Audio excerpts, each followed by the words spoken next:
It's Camp NaNoWriMo. Oh my god, what is happening with this? Ah! Where did you come from?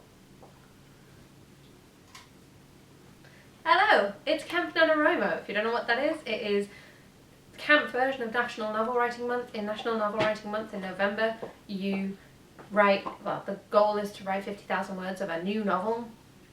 For Camp NaNoWriMo, the rules are a little bit more malleable, and you're allowed to sort of make your own goal, but the goal is in the month of April or the month of July that you write whatever your writing goal is. And I think now is probably the perfect time to talk about shiny new ideas. So shiny new ideas, or shiny new ideas syndrome, or shiny new idea trouble, or whatever you want to talk about it, plot bunny chaos, is basically where you get a lot, like you're partway through a project and then you get an idea for a new project and you're like, ooh, this new, let's get some visual aids. You're partway through a project, you've been working on it for a while, however long, and you're basically at a point where you're kind of, the novelty of it has worn off and you're sort of thinking to yourself, God, this is a slog, innit? And then you get an idea for a new project. It beckons, it calls to you. Yes, these are both novel notebooks. It beckons, it calls to you, it says, I'm so much cooler, I'm so much more fun, I'm so much more novel, pun intended. I am exciting, I won't get you stuck like that little, do you mind? I'm better than they are. And therein lies the problem.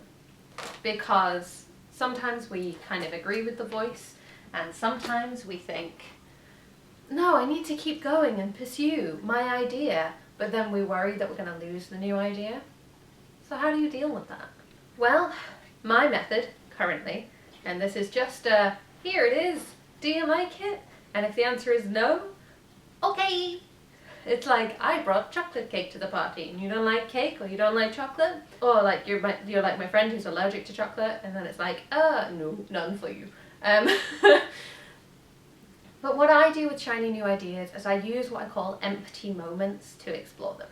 Now, you're probably not going to find an empty moment during Camp NaNoWriMo, or NaNoWriMo itself, because an empty moment are those pockets of time that you can't really use for anything else. And when you're doing something like Camp NaNoWriMo, or NaNoWriMo itself, you don't have many of those pockets. Those pockets are all pretty much filled up with the nano project, right? But I have talked about empty moments before. I've talked about trying to get words in where you cook a variety of pasta, because I love pasta. But in the shiny new idea case, I actually mean the writing specific empty moments. So like getting your writing words in the empty moments is like those pockets of time each day that you can't really use for anything else, like waiting for the pasta to boil, like waiting for the lasagna to cook, like waiting for your computer to turn on if you write by hand or on your phone, like waiting for the bus to arrive or waiting for work to start, or, you know, all those kinds of times. These specific writing empty moments are the moments that you can't do the main project for whatever reason. So for example, my most recent one actually was this notebook. This notebook is my urban fantasy story that I talked about in the last video. That's all I've told. But the reason that I started this at all, other than just like having the idea, and I will advise, when you have the idea initially, just scribble down, take 20 minutes, or whatever time, and scribble down as much of the idea as you can. Like in simple terminology, like scribble down a pitch, scribble down a scene that's bothering you in your head, but don't try and explore it to a greater extent. But this is my urban fantasy story that I had the idea for. And I wrote this, or the pieces of it that I have now, in January, February of this year. Because in January, February of this year, Arlan Finding the Heir, my recently released book, which is a sequel to Arlan Breaking the Curse, which I only have the giant version of. Why do I have a giant version? That's a story for another day. But sure, let's scrap the giant version. See, weirdly large. They are actually both the same size. This is a giant version. But yeah, sequel to Mary Ellen Breaking the Curse, Mary Ellen Finding the Heir, was coming out in March. It came out in March. And I had it all set up and ready to go in December. But I know I'm going to put that back. I had it all set up and ready to go basically in December. I got my proof copy pretty much on my birthday in December, which was nice, other than having to check through it.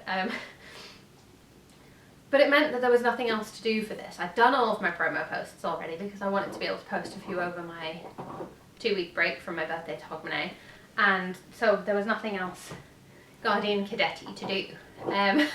And I'd already pretty much finished the thing that I wanted to bring out next, my sci-fi my sci-fi project that I wanted to bring out next, which was already away with feedback readers. And I can't work on a sequel while the previous project is with feedback readers, because if they want me to change, like if they think it's necessary to change some fundamental facet of the story, there's no point having written any of the sequel, because those changes might be so fundamental and so huge that the thing might never happen. Like the fact that with some of the feedback I got from Mary Ellen Finding the Heir, the story so fundamentally changed that there is no third book anymore. Like there's no Mary Ellen number 3. That's not happening, because the only thing that isn't closed is something I could close off in an epilogue, which I am dealing with, like a whole thing. I'm not going to get into it. So I had this empty moment. I couldn't work on the thing that was coming out. I couldn't work on the thing I wanted to do next. I couldn't work on the sequel to the thing I wanted to do next. So I had to do something else. So, shiny new idea time. So I spent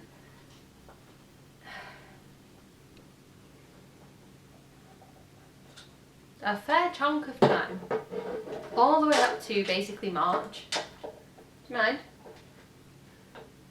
All the way up to basically March, where I started having to focus more of my time on doing the release stuff for Mary Ellen Finding the Heir. Just exploring this. I got a whole first draft. By a whole first draft, I literally just mean like some scenes and an idea of where we were going. And to the point where I have to start over again and rewrite to get to the next stage. These are what I mean by the empty moments. I mean those moments where you're waiting for feedback, those moments where you're in the publication process, those moments where you're querying, if that's something that you're doing. If you want to go the traditional publishing route, you have to query, where you're querying or you're on submission and you're not rewriting that original project, you're not working on the original project that you're trying to get published, you start working on the shiny new thing. And the beauty of using those moments is you can work on as many shiny new things as you want. Like, I did not just work on that project. I didn't focus all my time and writerly energy on that. I did a bit of that, I did a bit of another project, I did a little bit of the sequel for the sci-fi thing, because I was like, oh, I've got this idea, I'll just write it down. Explored it a little bit, I played with it, I sort of picked it up and looked at it from all the possible angles. And then I was like, okay, do I want to do this or do I want to put it down? And when something else was shiny and caught my attention, I just picked that up and looked at it from all the angles. Because in those empty moments, in those moments where, God, you've got a wet mouth. In those empty moments, in those moments where you can't really do anything, there's no point in focusing, in my humble opinion, on one specific shiny new idea, unless that's what you want to do and how you work best. But for me, there's no point in working on that one shiny new idea with the same level of fixed concentration that I try to bring to an actual writing project. Because if I do that, I don't get that respite feeling, that feeling of excitement to do the intense focus thing all over again. I just let it ebb and flow in those empty moments. The only other time that I think is an empty moment that I would choose to explore a shiny new idea is when I'm feeling writer's block. I do this a lot with short stories more than other big projects, but there is a joke, and I really love it, which is basically, if you're stuck on a project and you want to procrastinate it, just start another project, get to that same stuck point, and then go back to your first project and just bounce off each other. Like, I love that advice. I know it was a joke, but it's so much works for me. Like, it works so well for me, pretty much every time.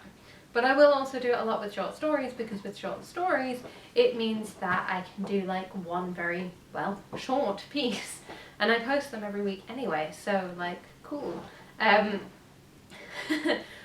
But when you're writer's blocked anyway, when you're stuck on a project, sometimes that invigoration of fun and excitement from a new project will allow you to go back to your other project, your like primary project, with motivation that you didn't have before. It might not work.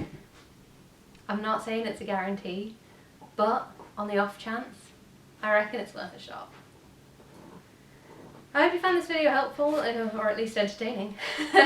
Any links to find me and my books all over the internet, including my website, which is probably the best choice, and a link to my Ko-fi account if you want to support the channel, are in the description box below, alongside, right next to the like and subscribe buttons if you feel like sticking around. I am currently in the process of moving house as of posting this video, and I'm sure it's just chaos because I'm already feeling the chaos and we haven't even started packing yet. So, you know, it's all good. I'll see you in 2 weeks' time, probably, as long as everything is fine. As long as I have Wi-Fi, which usually doesn't happen for a very long time, and as long as I have pre-scheduled enough videos that will last me through the whole process of not having Wi-Fi. It's fine. I'll see you in 2 weeks. Bye.